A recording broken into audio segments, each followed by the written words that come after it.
Golden State Media Concepts bring you Book Review Podcast, a haven for bookworms of all ages and the widest genres, from mystery to memoirs, romance to comedy, fantasy to sci-fi. If you love to read, this is a podcast for you. It's the Golden State Media Concepts Book Review Podcast.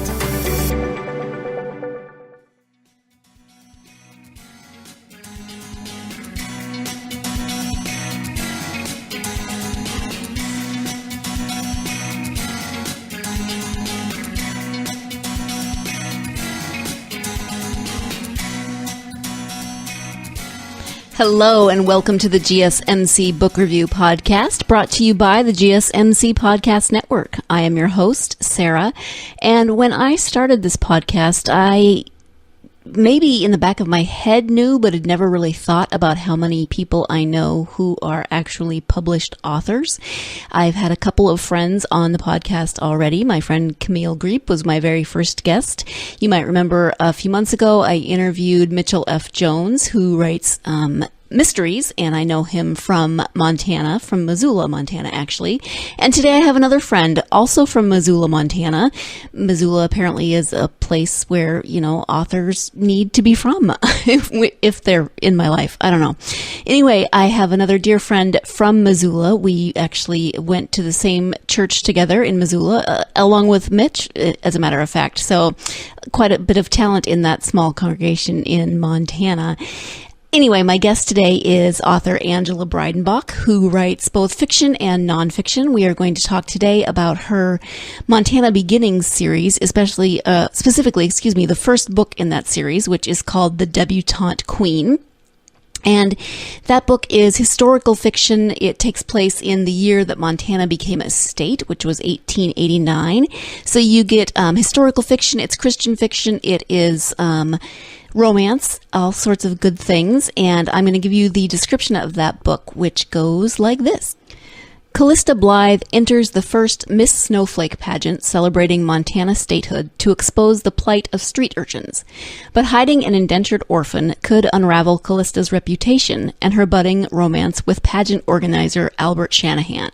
If her secret is revealed, will love or law prevail? So there you go. That's a very brief description of the book. As I mentioned, it is Christian fiction, it is historical fiction, it is romance. It takes place in Montana, which, if you haven't heard me say it probably 1,000 million trillion times on the various podcasts that I host, I am originally from Montana. It has a very special place in my heart.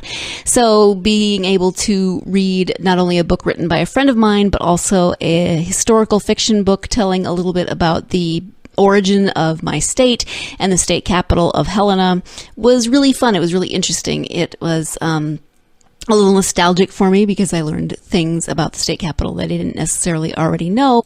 For instance, the fact that the orphan trains stopped in Helena and that Helena was one of the last stops for the orphan trains of that time, which is strange because I knew about the orphan trains and I've actually read books about them, but I never really thought about them stopping in Montana, and I don't know why, so that was fun.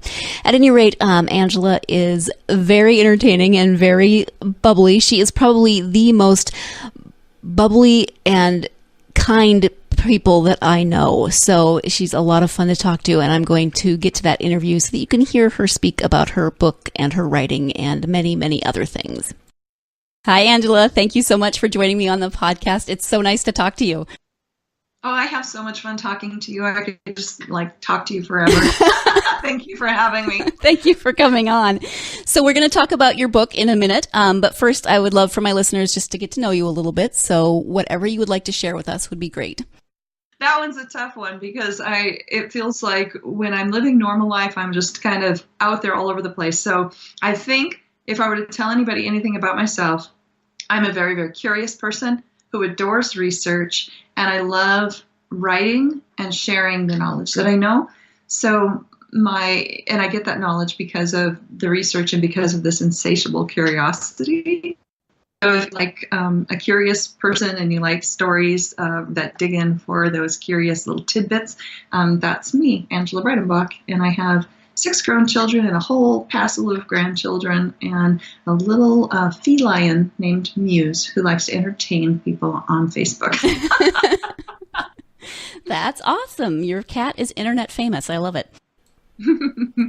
Okay, so let's talk about the first book in your Montana Beginnings series, which is called The Debutante Queen. Yes. Oh, I love that book because it gave me a chance to learn more about the state that I came to. I've been in Montana for about 25 years now. And when I wrote The Debutante Queen, I wasn't going to write it. I had a really good friend. Her name is Valerie Comer. And she kept saying, I want to write a book with you, and I want to use your Mrs. Montana crown and all that in a book, and let's do that. And I said, no. I got told those kind of books don't sell. I don't want to do it. I don't want to do it. So she not only went ahead and sold it and then came back and told me. Wow. But then she wanted me to help her learn so that we did this set together originally. And it was The Debutante Queen and More Than a Tiara. And the book was called Snowflake Tiara. And it was really a fun collection. And then eventually we had so much luck with I don't want to say luck so much as blessings, and the fact that we worked really hard on not only getting all of the historical tidbits and all that correct in it, but also in marketing it and helping people find it. We worked hard together. She came to Montana from Canada, and we went on a tour of Helena where we set The Debutante Queen, and we learned a lot of the historical information together. And then we decided with the feedback we were getting that we needed to be able to write our own series, and hers was a contemporary set 125 years after mine. And I love genealogy, and I'm taking genealogical studies in college in my 50s. Gonna get a degree in my 50s. And so her character was my character's great-great-great-granddaughter. And so that's how the whole concept started, thanks to Valerie. And then we took it into our own direction, so she could do a contemporary series and I could do a historical series. And I lend more toward the historical, although I write a couple of contemporaries now and again. But in The Debutante Queen, I had the opportunity to learn more about how Montana became a state in 1889. And I have a habit of volunteering because I believe very much in not only giving back to the community, but I believe that it helps us to grow internally and be stronger, more fulfilled, and more gracious people who have a sense of gratitude about them when we can volunteer. And so I ended up not realizing it, but I started to write into her a spirit of volunteerism. And the interesting thing about The Debutante Queen for me is I realized that I think that was third or fourth book I'd written at that point. But I started to realize one of the themes that I have is a lot of my characters volunteer in things. And it doesn't matter necessarily what it is, it fits the character. But in her case, she started to volunteer because she wanted to help the children that were living on the streets in Helena, Montana in 1889. And there's orphan trains there would just be children put on a different car on all these different trains that were going across the country. And what's little known history is that a lot of those trains, there's an orphan train society that says, all the children were either adopted or farmed out somewhere. Well, there were actually several that slipped through the cracks, not just several, but a lot of children that ended up on the streets in the 1880s and beyond that were homeless, or that were kicked out of homes that they were adopted into, or that just the home didn't work out for one reason or another.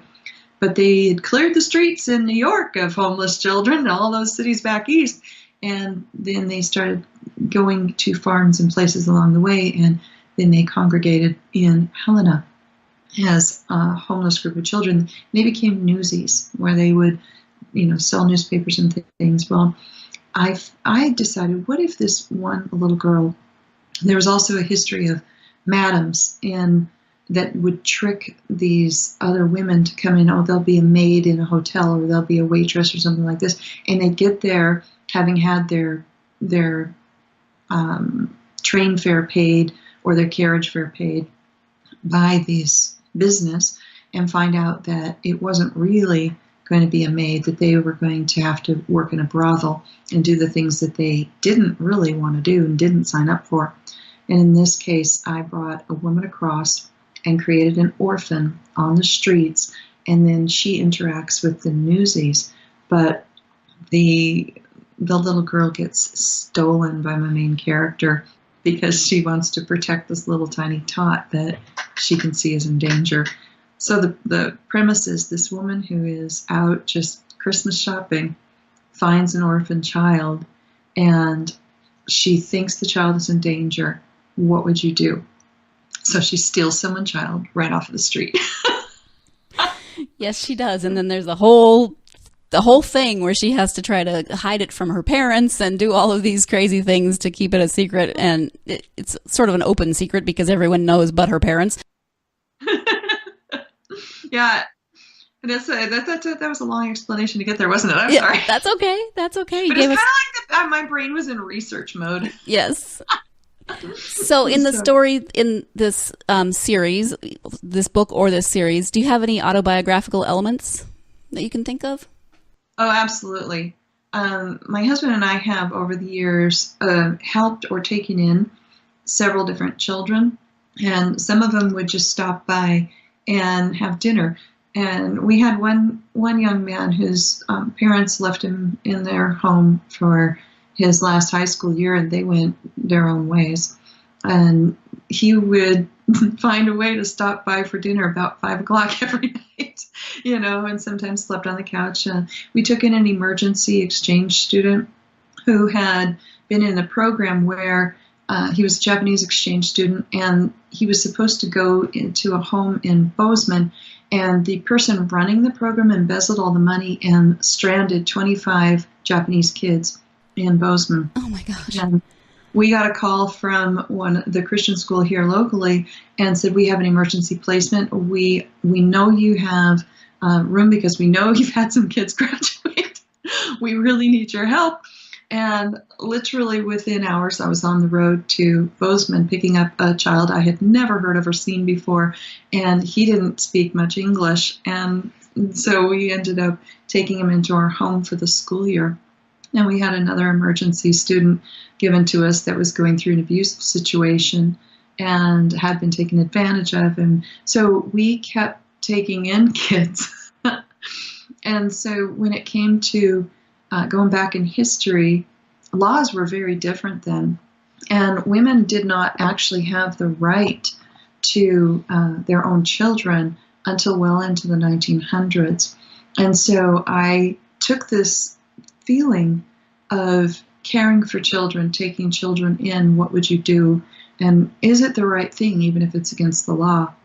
And sometimes, and I'm not saying anybody should just go against the law, but sometimes we get so stuck in our legalism that we forget the spirit of the law is about protecting people and loving people and sharing God's love with people.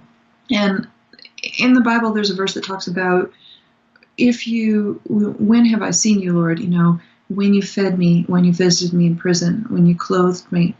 And I think we forget that it's in those small actions. And so this girl wanted to protect a young little one, and at the same time, it was not only against the law for her to steal a child. The child was owned by someone, which at that time was legal, and her father was a lawyer. Knowing this was illegal, you just have to keep making it worse and worse and worse. But what would you do if someone were in trouble and it was against the law for you to help them? And that started to, there's been times that I have stepped out and done things that might not be considered kosher or legal, but it was the right thing to do because someone else needed help that they couldn't get. Mm-hmm. Yeah. Thank you for that. And I know you love research. So how much research did you do for this series? Or should I ask?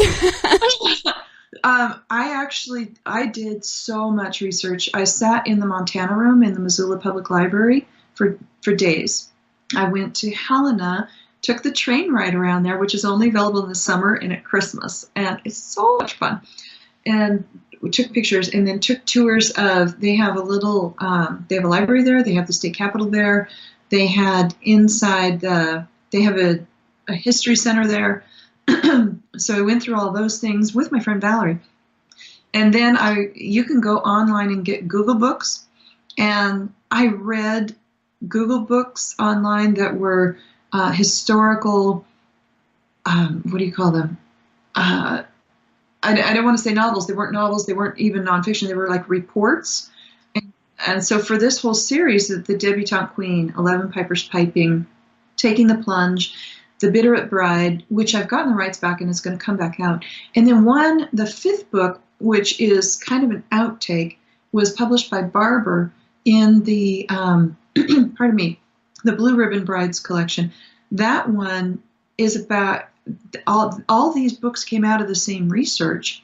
I'd stumble across some little tidbit and it would lead me to another. And in that case, the Montana women blew the world away at the World's Fair.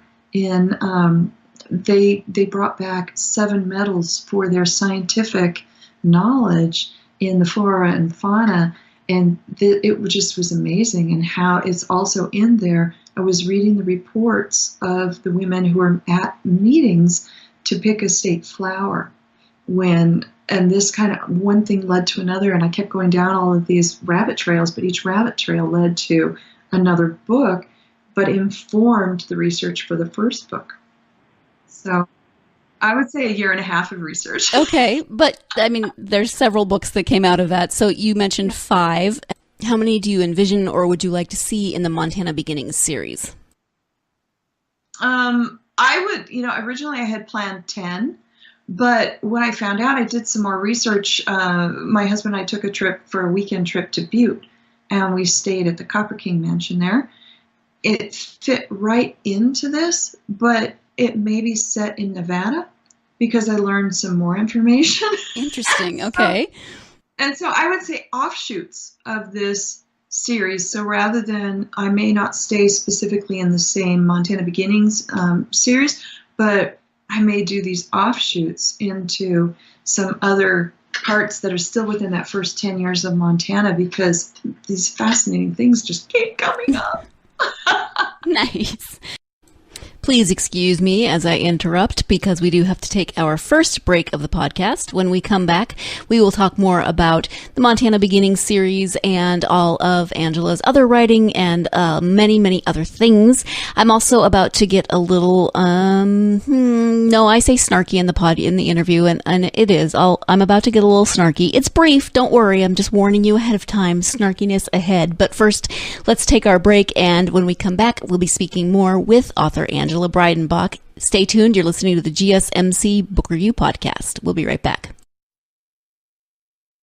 Still on the search of that one true love? On the limbo in this crazy world of dating, marriage, relationships? Well, listen to the Golden State Media Concepts Relationship Podcast, your one-stop podcast for everything about relationships.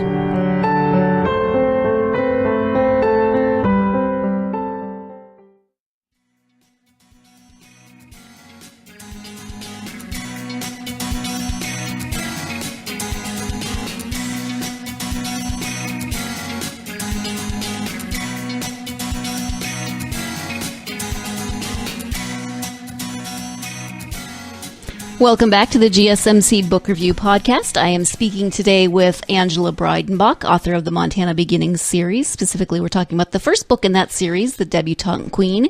And I did warn you before the break that I'm about to get a little snarky. So, I mean, it's not bad. It's just one of those home state kind of things where you roll your eyes at other people. So I do apologize to all of you other people at whom I am about to roll my eyes. I'm going to be snarky right now and say that for those of you who are not from Montana who are listening to this, yes, the state capital is Helena. It's not Helena. It's not Helena. Helena. And it's funny because I think you're the first time I've ever not had to say that. I get kind of snarky about my home state. So. And we have so many other really unusual names too. Well, Butte is one of them. I mean, Butte, yeah. And it's Butte. Yes. Absorki. That's a good one. Oh, yeah. Because it's spelled Absaroki. It is. And if you're looking at a lot of these things, you just don't get it. And we're in Missoula, and another one is Spokane, which national news will always say Spokane. Yeah. A lot of these great names, and we're not cussing when we say that our kids went to Hellgate. Yes. Yeah, Hellgate High. Oh, it's kind of an unfortunate name, but that's okay. It's Montana. Yes. Talk a little bit about how your faith influences your writing. I would say it influences everything I write, even if it's a journalistic article. I've written magazine articles and things like that, but it's my worldview. And I think that when I'm writing a character, I don't feel like that character is fully developed unless we understand who they are, what they believe, where they came from, what their goals are. And you can't really, if a person even isn't a person of faith, they have some sort of faith. And I was actually watching a TV show. I really enjoy there's a TV show now about President Kirkman. What is the name of that show? Anyway, they have a character on there who was raised Jewish, and somebody accused him of being atheist. And he said, "I'm agnostic. I'm not sure if there is a God or not." And he said, "Well, how does your atheism inform your belief?" And he said, "I'm not an atheist." He said, it informs me because I question. Mm-hmm. I'm an agnostic. And I'm thinking so whatever character you're writing, whether they're a person of faith or a person who's questioning faith or someone who thinks they don't believe in anything, we all believe in something. And so I think it rounds out the character to understand who they are.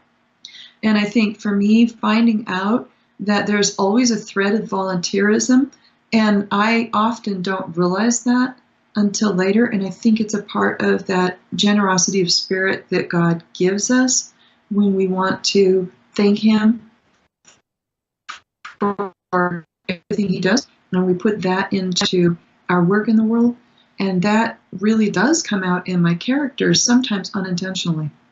Yeah. And I think I'm not afraid of talking about faith in my books either. So it's like, but it sometimes can be difficult. I don't like to do the obligatory come to Jesus moment in a book unless it fits the story. Right. Right. It's just part of the character and not like I don't feel like you're pushing any kind of agenda or anything. It's just it's just who the character is and what they're doing and how they look at the world. And it's like, and if I use a Bible verse, it's usually at the beginning of the book so that you understand the theme that's coming out of the book. But you will rarely see, John 3:16. You're not going to see the character go, John 3:16 says. No, you're not going to see it. It's just inherent in who they are. Mm-hmm. Yeah. Okay. Because it's inherent in who you are. So that makes sense. Yeah. That's the way you talk. So why wouldn't you write that way? It just, yeah. Exactly. And then sometimes I have to go into explaining, because I've had characters. I wrote a book called, it's in the Lasso by Marriage, and it's actually my grandparents' story. And in that story, my characters get married very quickly. And I had somebody come back to me and say, he's widowed. Nobody would do that. Nobody would get married that quick. Well, actually, historically, they did, because they had farms to run and stores to run and children to care for. And historically, they do these things. And yet, in our modern life, we don't have the same sensibilities. And so we judge history by our modern viewpoint. So sometimes it's really interesting to find a way to help modern people understand history. Mm-hmm. Thank you. You also do some nonfiction writing. Do you want to talk a little bit about that? Oh, sure. I really am proud of a group project that we just did. And I'll have to send you over that one, Sarah. But it's called Worthy to Write.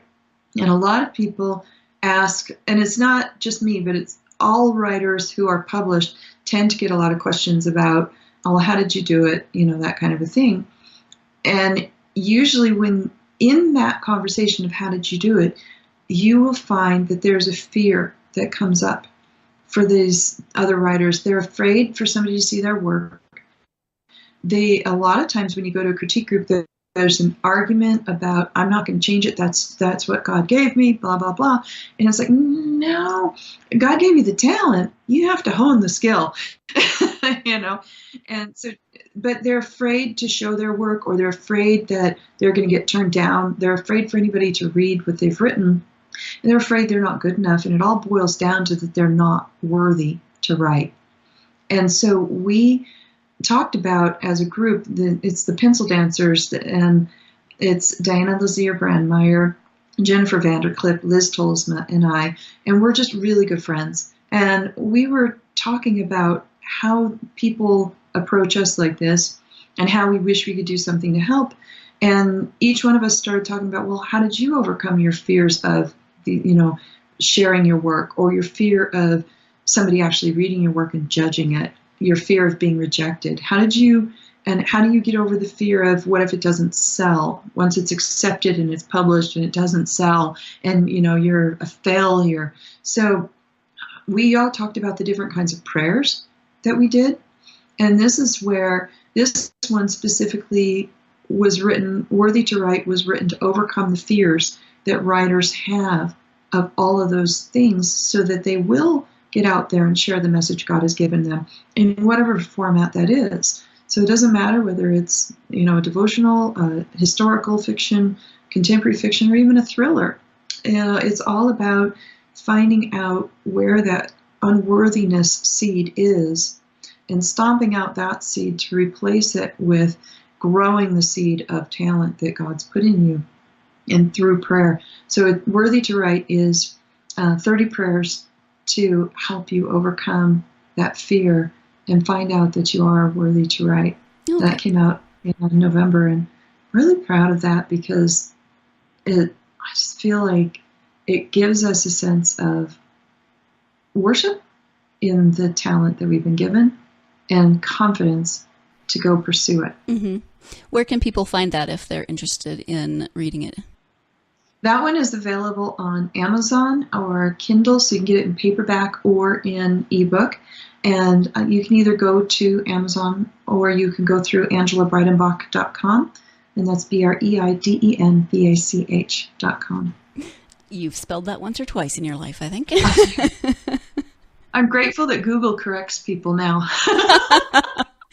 Yeah, well, I before E, it's a whole thing. You're back. Unless it's a German name. Yeah, exactly. Exactly. You have a couple of podcasts. Do you want to talk about those? Well, thank you. You're very generous. Thank you. I really enjoy doing Lit Up, which is on TogiNet. So you can find it on Apple Podcasts, and it is where we pick the brains of experts in the entertainment industry so that you can have a more lucrative career. Lit Up has a purple logo, and it is, if you want to go directly to Lit Up, you can actually even download the shows, or you can listen on your computer. But if you want to go to Apple Podcasts /iTunes, so they're changing their name, just look for Lit Up. There are a couple of different shows, titles and names and things are not copywritten, by the way. And so there's Lit Up with Angela Breidenbach, and it has a purple logo and a little purple light bulb.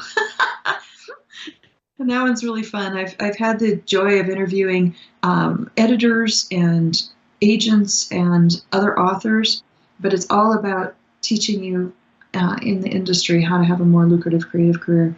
And the other fun show that is actively being recorded, but it's more sporadic.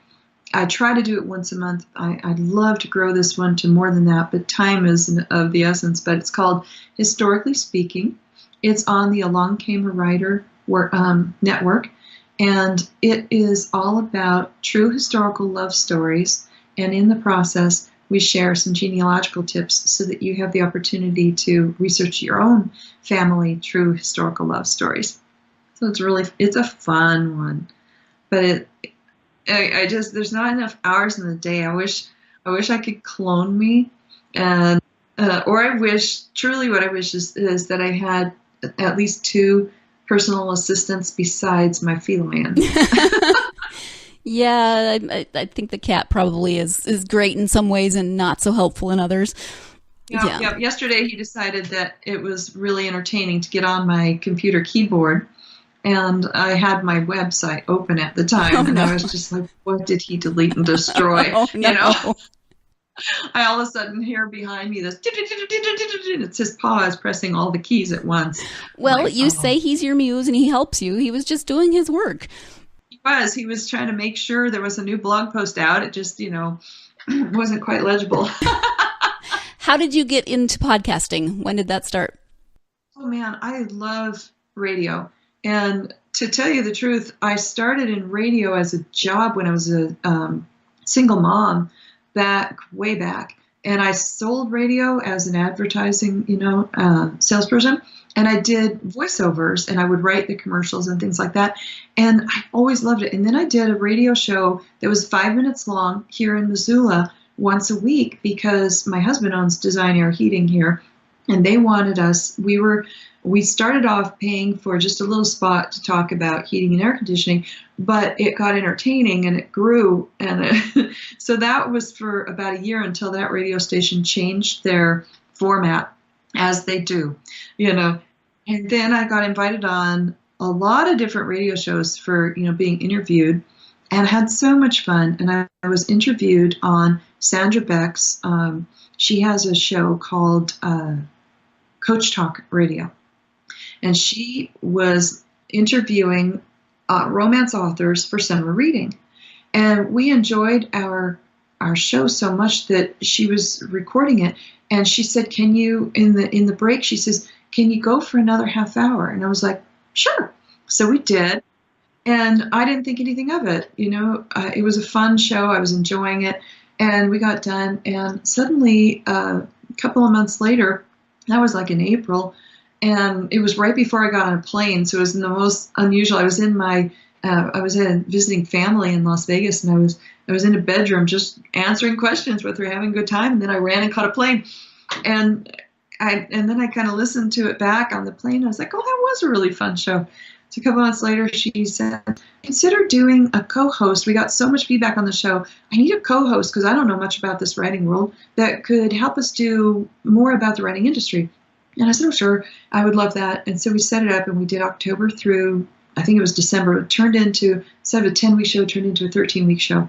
And then in December, I got this message from her that said, man, we got so much feedback on that. I think we can have a regular show. Would you be willing to be the host? And so that was one thing that started. And I had another girlfriend come to me who's a great writer. Her name is Linda Kozar. She loves to do cozy mysteries, and she does sweet cozy mysteries.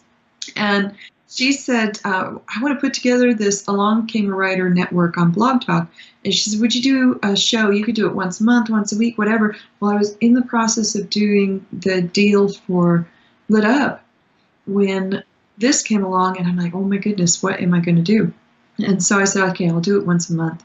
And I've tried to keep up with that in between book contracts and college and all that. And it's been real fun. So I think I've got maybe 6 or 8 shows out there on Historically Speaking. I'd love to grow that one if I had more time.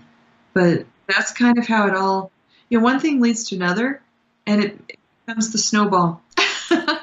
You need a few minions, I think. Yeah, but the other thing I've loved about radio podcasting is that I don't have to always travel to go speak, and it gives me more time at home. And prior to this last year, I was traveling once a month, either a weekend or a week a month, and it was so much that I was getting very tired and not having a lot of time at home. And I was hearing that my own family wanted me home more, but I wanted to be home more. I was listening to my body too. And this gives me the opportunity to speak, which I can tell you just know is not my strong suit. Nope. It's always been uncomfortable there.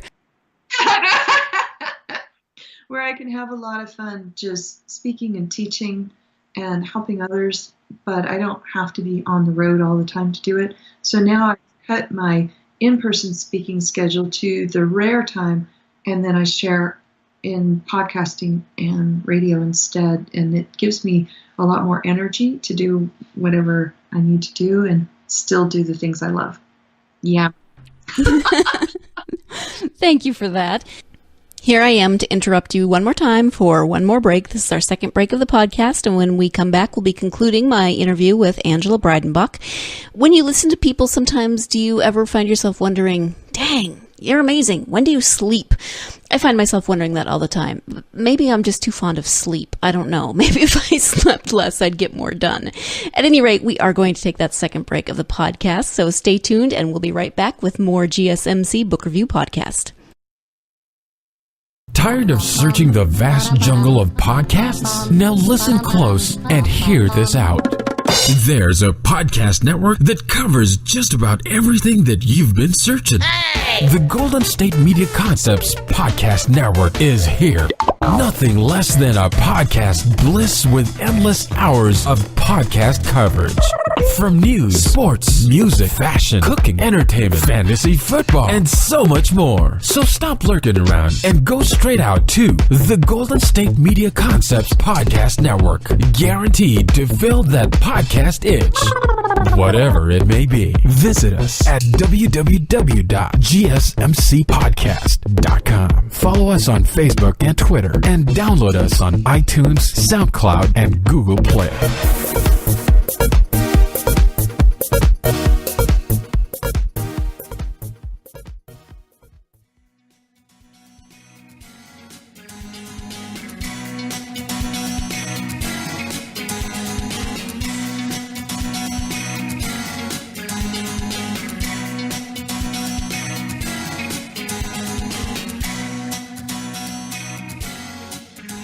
Welcome back to the GSMC Book Review Podcast and the conclusion to my interview with author Angela Breidenbach. Back to writing. So when did you begin writing? Is it something you've always wanted to do or always done? It's a convoluted story too. You always ask really good questions, Sarah. So I've always wanted to write, and my dad taught me to read and write when I was 4. And by the time I was in 6th grade, I was reading college level, and they were having a hard time keeping my attention in school, which meant I was disrupting class around me. So my 6th grade teacher had about 5 students that out of the 6th grade, we were completely annoying. So he got a grant. I'm not really sure how he did that. Thank you to Mr. Pekeezer. But he got a woman to come in and teach us how to speed read. Mm-hmm. And so I learned how to speed read, and I learned a little more about storytelling. So I won my 6th grade storytelling contest by writing and learned to speed read. So I was then devouring, and I began reading on how to write and things like that, and reading more and more stories. And then while I was young, married, and had young children, for various reasons, I had to set writing aside and just didn't do anything except write a lot of letters home from Spain. And then I ended up getting to be the youth coordinator at Atonement Lutheran. And there we had a hard time getting the kinds of programs that would fit the variety of kids that we had. So I started writing my own and reading group magazine. And so I started turning in my articles and Bible studies that I did with the kids to Group Magazine, and they actually bought them, which blew me away. And in 2006, they included a rather long one that I'd done on the Last Supper in a book called, it's the longest crazy name possible. It's something like the best of the best Bible studies of Group Magazine, and it's still available. But it's very awkward, the title. It's a really awkward title, but it's still available on Amazon and I'm sure other places, but it was really kind of cool. I didn't know I was in that book until 2006, until 2009. Oh, wow.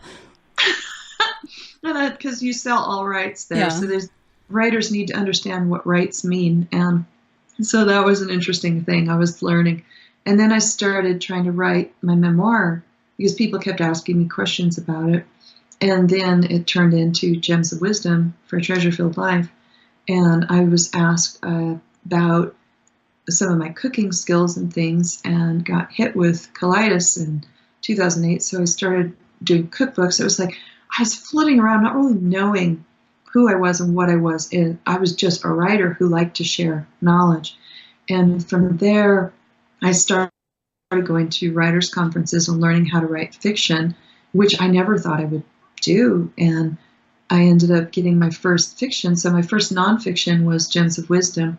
And that came out, I think it was contracted on like my 45th birthday. And that came out the next year. And then A Healing Heart, which is actually contemporary, set in Montana, about a woman who has a heart attack and has to trust the one man who tried to steal her business. Oh, jeez. Yeah. And that's set in Bozeman, Montana. But that one was my first fiction romance, Christian fiction romance. And it really gave me the confidence to keep trying and going. And so it was, like I said, kind of a convoluted journey, but it was very, I think, even the jobs I've had in my life, not just being the youth coordinator at church, but selling radio and selling print. I used to work for a company here in town that sold print before everybody could buy it from Vistaprint. And I used to work for an airline. And then I helped my husband with working for his heating company. And all of those different jobs coming together, I think God designed to help me actually do my dream job, which is writing and speaking. Mm-hmm. Yeah, there's definitely, you can see an evolution throughout your life as you encountered different things and incorporated them into your life. So thank you for that. Interesting thing, for all my books, there's almost always a child or teen. And that, you remember when you asked earlier about, is anything, autobiographical in there or whatever? And I think it's my love for children and my desire to help troubled teens. But I cannot spread myself thin enough to do that in the real world every day. But like, I volunteer for the Jade and Fred Foundation because I strongly believe that they're helping children not only survive, but flourish here in Montana. And so that's my way of being able to tuck into something bigger than myself, do my volunteerism, help children, and then I hope that I tweak the heartstrings of other people with the children in my books to maybe touch a string where they might go, oh, I'm hearing a little note here in my heart that says I need to go out and volunteer or help children or care about others. That's what I hope is happening when they read the stories. Yeah. In your free time, which it sounds like you have about 30 seconds a day, what do you like to read in your free time? Do you have favorite genres or authors? Yeah, I do. I love Tracy Peterson. She's got historical romance through, like Bethany has. I love Francine Rivers and I've had the joy of meeting these women and just either being at conferences or becoming friends with them. I love that. I also love reading. I love reading the Bible. And right now I've got a leadership Bible because I'm the president of the Christian Authors Network. And I feel like I don't know enough about leadership, so I'm constantly trying to learn it, and we're better than the Bible, right?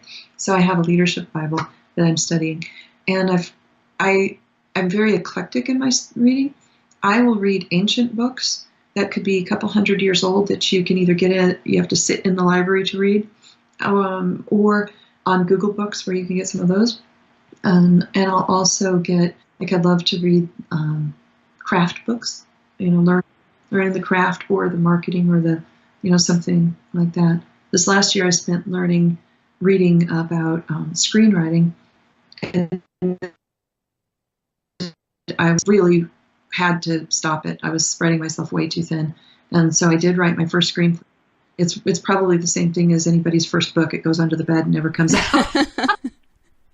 You never know. But you never know. And there's timing that's really important. But so I'm reading but right now I'm really focused on college. So I'm reading my genealogy requirements, and I'm about a little over a year into, almost a year and a half into a 3-year program for genealogical studies.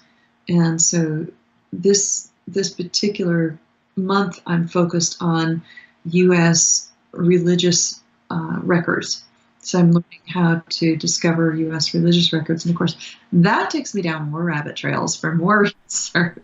I'm sure it does, yes. You didn't want to ask that question, did you? No, you're good. What don't I read? Horror. I don't read horror. Okay. I can understand that. 2 related questions. What do you wish that someone had told you before you started publishing, and what is your advice for aspiring authors? So those 2 kind of go together. Yeah, I think I wish I had understood better. And somebody did tell me multiple times, but this is where our own brain gets in the way, that you really need to build a newsletter to reach your readers directly, and that they really do want to hear from you. I have not been as good about building my newsletter, and I need to get much better at it.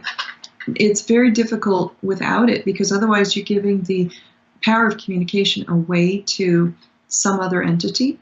And that may, for instance, many of us love Facebook or love Pinterest or love, but they can change their rules and guidelines anytime, of which they've done. And suddenly I lost access to many of my friends and followers because the algorithms don't fit the plan. Had I paid attention and built my newsletter, it would be a much easier way to still interact with readers. So I'm in the process of, in 2018, will be being much more capable of being direct. And I've been doing this for a lot longer than I should have. And that newsletter should be much, much better, and should be monthly, and should be. So I didn't listen to the you shoulds. For new writers, I would say your number one thing is going to be reading craft books, following people that you enjoy reading, the kind of writing that you want to do, and going to conferences. So many people think that conferences are too expensive, and they often are.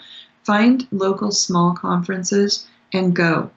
The thing it's going to do is small local conferences give you more access to the editors and the agents and the feedback that you need.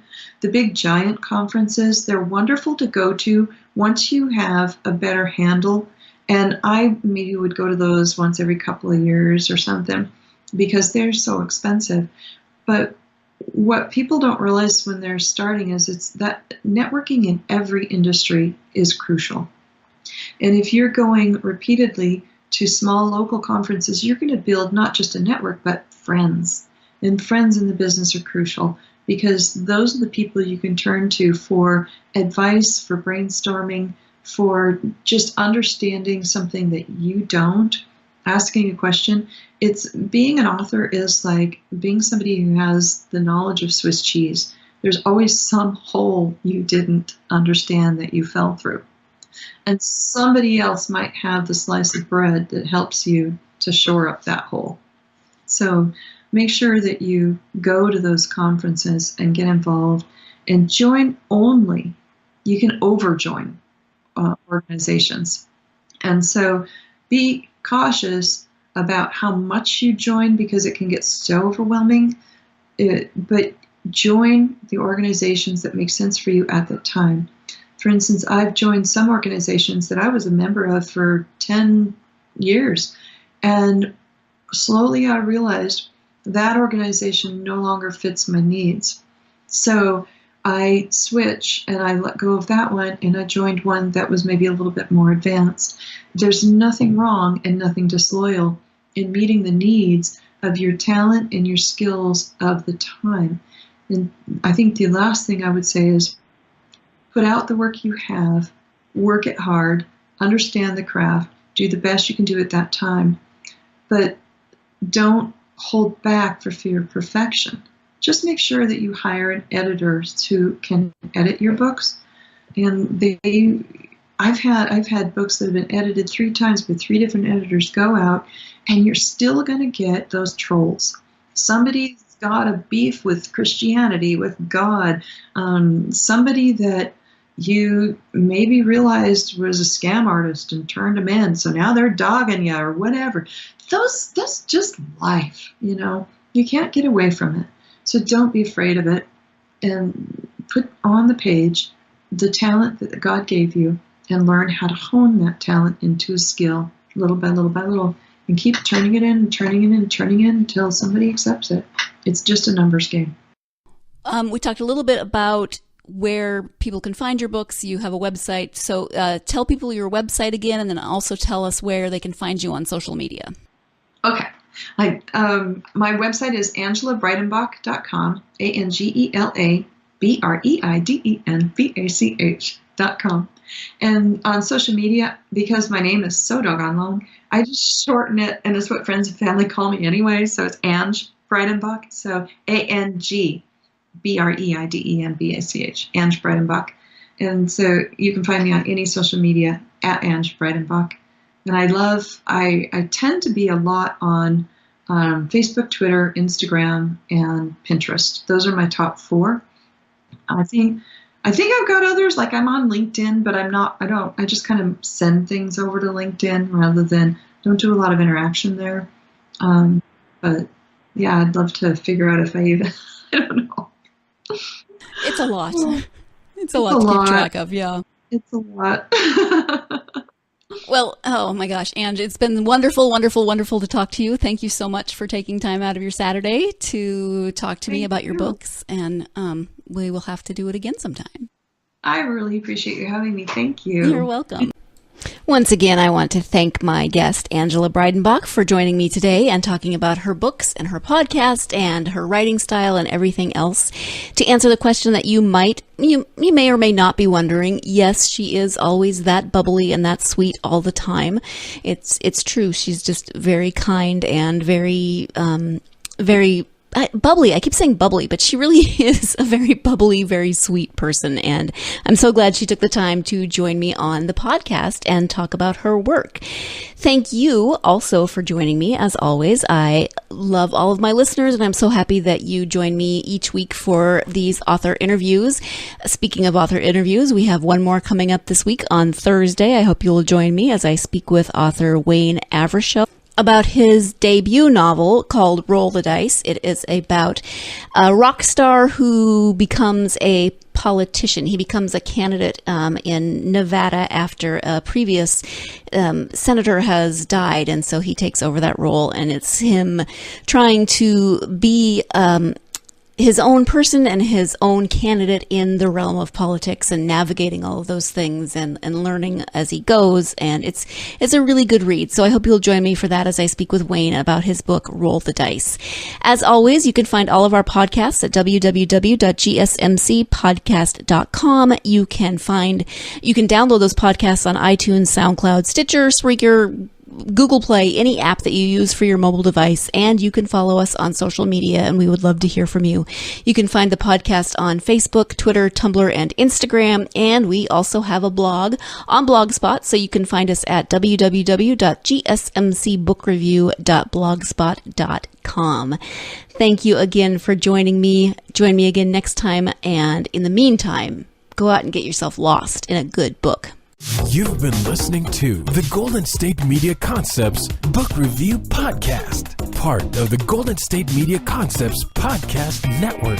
You can find this show and others like it at www.gsmcpodcast.com. Download our podcast on iTunes, Stitcher, SoundCloud, and Google Play. Just type in GSMC to find all the shows from the Golden State Media Concepts Podcast Network. From movies to music, from sports to entertainment, and even weird news. You can also follow us on Twitter and on Facebook.